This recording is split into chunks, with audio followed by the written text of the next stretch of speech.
Hi everyone, I am Hunny, second year student from IGMC Shimla. Today we'll talk about tuberculosis. It is a chronic infectious disease also called as Great White Plague caused by Mycobacterium tuberculosis. In 90% cases, it does not have any symptoms called as latent tuberculosis which is not contagious. While in 10% active cases, tuberculosis have symptoms like chronic cough, blood-containing mucus, fever, night sweat, chills, loss of appetite and weight loss. In pulmonary tuberculosis, upper lobes of the lungs are infected more frequently than the lower ones due to the better airflow and poor lymph drainage. While extrapulmonary tuberculosis occur outside the lung in 15 to 20% of the active cases, commonly in the young children's HIV patient, it affects bones, meninges, intestine, spine, lymphatic, and etc. Mycobacterium tuberculosis is gram-positive bacilli and show acid fastness. Mycobacterium tuberculosis complex include four other mycobacteriums like Mycobacterium bovis, Mycobacterium africans, Mycobacterium candida, and Mycobacterium microti. Transmission of this disease is by infected droplets formed by active pulmonary cough, sneeze, spit, and even speak. Inhalation of even less than 10 bacteria may cause tuberculosis.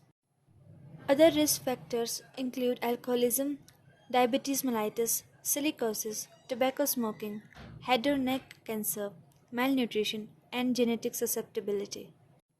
For prevention of this disease, some safety measures can be taken, like regular sanitization, avoiding public spitting and overcrowding, and BCG vaccination can be taken. Whenever a patient came with TB, he is recommended to have HIV and blood sugar test to check that the infection is occupational or primary. While giving hard therapy to HIV positive patient can reduce the risk of progression of TB infection by up to 90%. Social stigma toward TB results in delayed treatment seeking and allowing this disease to spread. So, stigma is worse than disease. The treatment is by taking antibiotics to kill bacteria.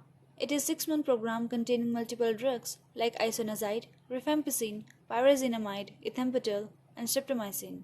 Drug resistance is also a problem in treatment of tuberculosis.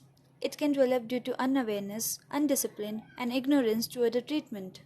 So, to solve this problem, government adopted a strategy called directly observed treatment short course, in which care provider will watch the person to take the medication. It plays a significant role in reducing tuberculosis. Also, government provide 500 rupees per month to the enrolled patient to have the nutritious food according to Nikshay Poshan Yojana. Dose of medication is different for adults and children and decided according to the weight of the patient. Tuberculosis is mostly fatal without treatment. A total of 1.5 million people died of tuberculosis in 2020, and it is the second most leading infectious killer disease after COVID-19. That's all for tuberculosis. Meet you in the next video. Please like, comment, and subscribe.